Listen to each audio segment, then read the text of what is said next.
총선패와 당선 무효 확정으로 낙마하는 지방의원이 늘고 있습니다. 반쪽 임기를 채우기 위한 수억 원의 재보궐선거 비용은 주민들이 냅니다. 충북의 첫 컨벤션 센터가 웅장한 외관을 드러냈습니다. 오스코로 이름 붙여진 컨벤션 센터는 내년 9월 문을 엽니다. 해마다 하락하던 교대 입시 경쟁률이 껑충 뛰었습니다. 최근 5년 사이 최고 수준입니다.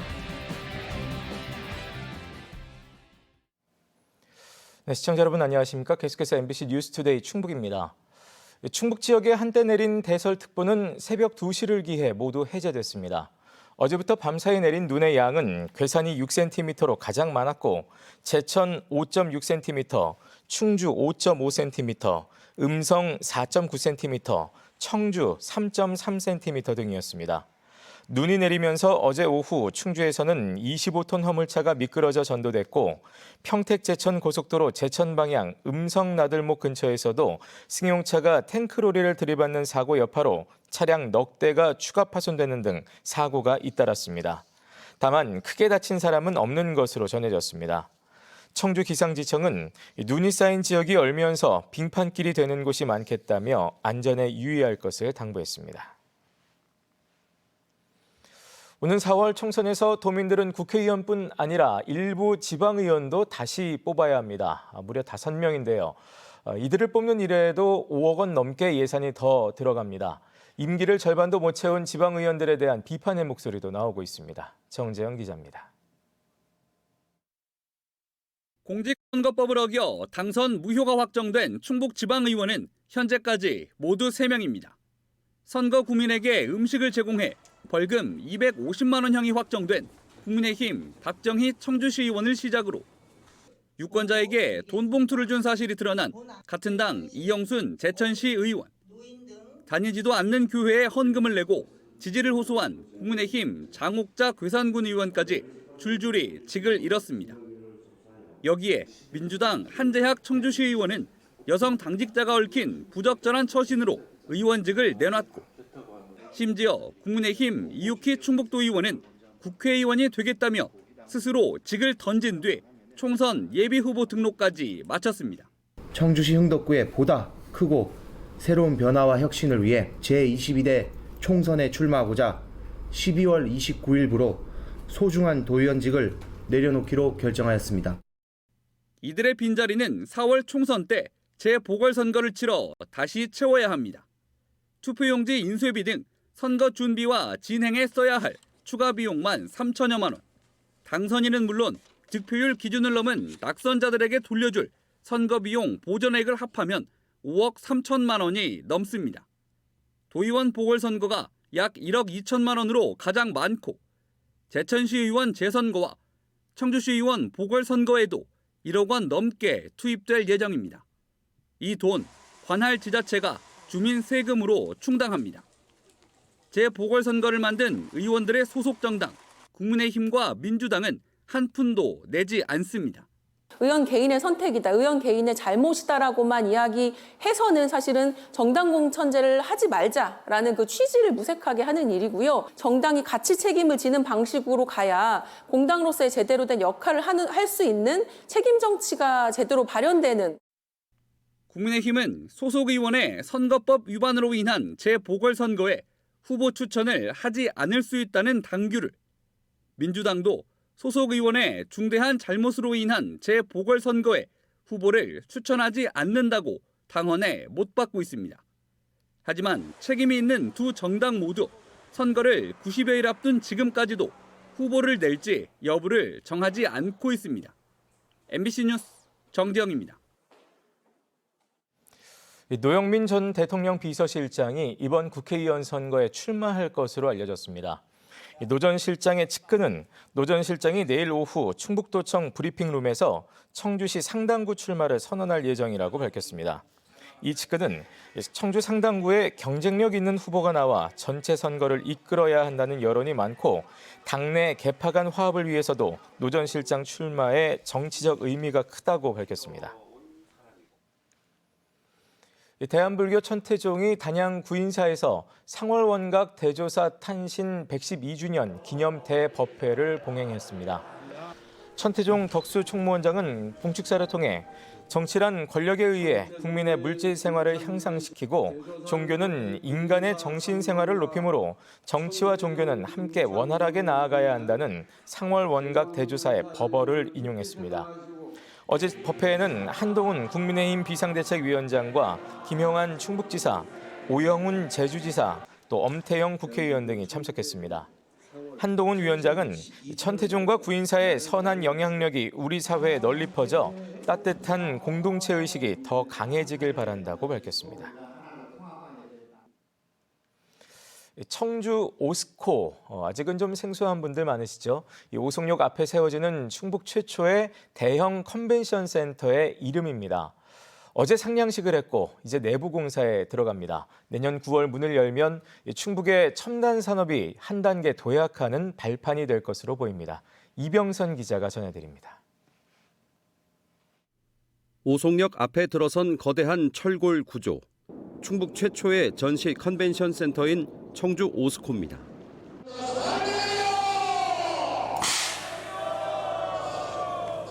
16개 대들보 가운데 마지막 길이 74m, 135톤짜리 육중한 트러스가 기둥 위로 서서히 올려집니다. 외부 공사의 마지막 단계로 상냥식을 한 건데 처음 사업에 착수한 지 9년 만입니다. 10,000제곱미터에 달하는 바닥 면적이 최대 600부스까지 넣을 수 있는 1층 전시장의 규모를 가늠하게 합니다. 총 사업비 2,318억 원, 대형 콘서트도 가능한 전시장과 2,000석이 넘는 대회의실, 중소회의실, 미술관까지 들어서게 됩니다. 내년 9월 개관하게 되면 첨단 전략산업 클러스터인 오송의 마지막 단추를 끼우는 셈입니다. 제대로 된 클러스터는 단순히 생산뿐만 아니라 이곳에 관계된 사람들이 모여서 생각을 교류하고 자기 제품도 소개하고 이런 것들이 자유롭게 이루어져야 되는데 이 오스코가 그렇게 하기 위한 공간을 제공할 수 있다고 봅니다. 또 제조업 기반의 충북이 마이스, 즉 국내외 컨벤션과 전시, 회의, 포상 관광을 아우르는 서비스 산업으로 도약하는 전기가 마련됩니다. 오송역에서 걸어서 10여 분, 전국 어디서나 쉽게 닿을 수 있고 주변에 이렇다 할 컨벤션 기능이 없는 마당에 정부 세종청사와 보건의료 국책기관, 첨단 기업들의 수요가 많다는 게 강점입니다. 15,000년 전 소로리 벽시에서 영감을 얻어 디자인한 외관은 충북의 또 하나의 랜드마크가 될 것으로 보입니다. 소로리 법시를 모형을 따서 건축되고 있는 그 랜드마크적인 건물로서 대한민국 중심의 우뚝 선 그 전시관으로서 경제 발전에 큰 도움이 되고 특별히 충북 청주시 발전에도 상당한 도움이 되고 오스코 바로 옆 상업용지에는 호텔과 백화점, 쇼핑몰 등을 유치할 계획인데 고금리에 불황의 파고를 극복해야 하는 과제가 남아 있습니다. 시장이 어려운 만큼 조건을 완화해서 빨리 분양을 할지 시간을 두고 제대로 된 집합체를 만들 것인지가 고민하는 대목입니다. 상업용지 8,500평이 거기에 호텔이라든지 쇼핑몰이 들어오게 되면 이 일대가 컨벤션과 마이스가 종합이 되는 그런 특화 단지가 될 것으로 저희들 확신하고 있습니다. 이 밖에 충북경제자유구역청은 오스코 부지 안에 내년까지 324억 원을 들여 외국인들이 머물며 한국의 미용을 배우는 오송 국제 K-뷰티 스쿨을 건립할 계획입니다. MBC 뉴스 이병선입니다. 충주공고가 기업체와 협력해 기술 과목 교과서를 개발했습니다. 충주공고는 현대 엘리베이터 기술교육원 장혜준 교수와 함께 개발한 엘리베이터 설치 기술이 도교육청 인정 교과서 승인을 받았다고 밝혔습니다. 이에 따라 충주공고는 올해부터 이 교과서로 수업을 진행하고 현대 엘리베이터 기술교육원에서는 전문가 강의를 듣는 지역 연계 교육과정도 운영할 계획입니다. 교권 침해 논란과 학령 인구 감소, 또 교사 선발 인원 감소 등의 영향으로 교대 경쟁률은 해마다 떨어져 왔습니다. 그런데 올해는 교대 정시 모집 경쟁률이 크게 올랐는데요. 어떤 이유일까요? 김은초 기자가 취재했습니다. 지난해 학교 현장을 뒤흔든 교권 추락 논란과 학생 수 감소로 맞닥뜨린 임용 절벽. 드리운 그림자에 대학을 떠나는 예비 교사들은 해마다 늘고 지원자 수는 감소 추세입니다. 저도 옛날에는 그냥 무조건 교사를 해야겠다고 생각했는데 다른 쪽으로도 어떤 게 있는지 생각이 드는 상태입니다. 그런데 올해는 사정이 달라졌습니다. 교대를 지원하는 신입생이 다시 늘어난 겁니다. 올해 정시 모집에서 청주 교대를 비롯한 전국 13개 교대 경쟁률이 최근 5년 사이 최고 수준을 기록했습니다. 최근에 교대를 둘러싼 많은 이슈들이 있었지만 그럼에도 불구하고 애들을 가르치는 것을 원하는, 교대 진학을 원하는 그런 학생 수가 크게 줄어들지는 않았다라고 저희는 판단을 하고 있거든요. 한국교원대 초등교육과 지원자 수도 3년 만에 소폭 증가했습니다. 지난 2021년 이후 2년 연속 감소하던 지원자 수가 늘면서 4.98대 1까지 하락했던 정시 경쟁률도 5.76대 1로 크게 올랐습니다. 수시에서도 2월 인원이 한 명밖에 발생이 안 됐습니다. 그다음에 정시 경쟁률 자체가 어느 정도 확보되니까 인원이 확보되니까 경쟁률이 조금 오른 형태로 나타난 겁니다. 전체적으로 정시 경쟁률은 높아졌지만 교대 인기가 회복됐다고 보기는 아직 이릅니다. 교직에 대한 선호도가 올라갔다기보다는 그동안 교직에 대한 안 좋은 소식들이 많이 전해지면서 합격선이 내려갈 거는 기대 심리에서 많이 지원한 것으로 보고 있습니다. 또 유난히 어려웠던 불수능 영향으로 하향 안정 지원도 늘어 다른 학교로 빠져나가는 중복 합격자도 늘 수 있다고 지적합니다. 이번 정시에서도 상위권 학생들이 만약 일반 대학에 중복 합격이 됐을 경우에는 수시 때와 마찬가지로 빠져나갈 가능성이 높고 연쇄적인 중복 합격으로 인한 이동 현상은 좀 커질 것이다. 지원자가 많아 정시 미달에 대한 우려는 없겠지만 더 우수한 합격자들을 한 명이라도 붙잡기 위한 대학 간 뺏고 뺏기는 쟁탈전은 어느 해보다 치열해질 전망입니다. MBC 뉴스 김우초입니다. 제105회 전국 동계체육대회가 다음 달 22일부터 나흘 동안 강원도와 경북에서 열립니다. 충북 선수단은 금메달 3개와 은메달 3개, 동메달 15개 등 종합 8위를 목표로 잡았습니다.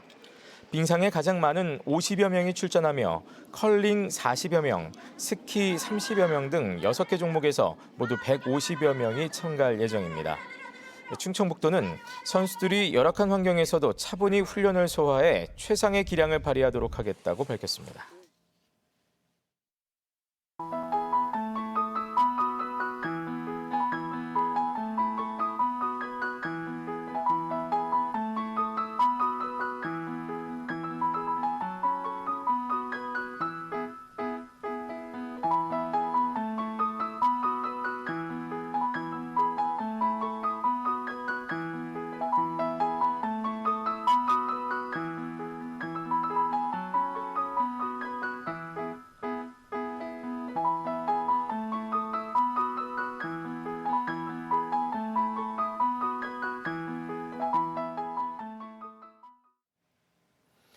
윤석열 대통령이 충주시 공익 유튜브인 충TV의 사례를 직접 거론하며 정책 홍보의 중요성과 필요성을 강조했습니다. 윤 대통령은 어제 열린 국무회의에서 충주시 홍보를 맡은 젊은 주무관은 충TV라는 유튜브로 참신하고 재미있게 정책을 홍보해서 구독자가 충주 인구의 2배를 넘어섰다며 이러한 혁신이 필요하다고 말했습니다. 이는 집권 3년차를 맞아 국민에게 필요한 정책을 만드는 것을 넘어 국민이 체감하고 잘 활용할 수 있도록 공직자들이 적극적으로 홍보할 것을 주문한 것으로 풀이됩니다. 도서관 책을 무료로 집으로 배달해주는 책똑똑 책 배달 서비스가 청주 14개 시립도서관에서 운영됩니다. 대상은 65세 이상 노인과 임신부, 또 36개월 이하 영유아를 둔 부모와 결혼 이민자, 도서관이 없는 면거주자 등 도서관 방문이 어려운 청주 시민입니다. 대출 기간은 30일로 한 명당 5권까지 한 달에 2차례 대출할 수 있고 왕복 택배비는 무료입니다. 책 배달 서비스 이용 희망자는 청주 시립도서관 14곳 중 한 곳을 방문하거나 이메일로 신청하면 됩니다. 제천시가 경로당 점심 제공 사업을 전면 시행합니다. 대상은 사업을 희망하는 경로당 217곳으로 오늘부터 경로당 복지도우미 파견과 함께 20인 기준 월 20만 원의 부식비와 쌀 20kg 22포대를 지원합니다. 앞서 제천시는 지난해 134개 경로당에서 점심 제공 시범 사업을 벌여 하루 평균 노인 2,100명에게 점심 식사를 제공했습니다. 진천군이 올해도 홀몸 노인 등을 대상으로 안부 확인 서비스를 진행합니다. 대상은 홀몸 노인과 장애인 등 지난해 실태조사를 통해 파악된 고독사 위험군 500여 명으로 일정 시간 통화 기록이 없으면 직접 가정을 방문해 안부를 확인하게 됩니다. 진천군은 또 청소와 방역 소독 등 주거 환경 개선 사업도 함께 지원할 계획입니다. 앞서 진천군은 지난해 안부 확인 서비스를 통해 위기 상황에 있던 노인 2명을 긴급 구조했습니다. 네, 지금까지 뉴스투데이 충북이었습니다. 함께 시청해주신 여러분 고맙습니다.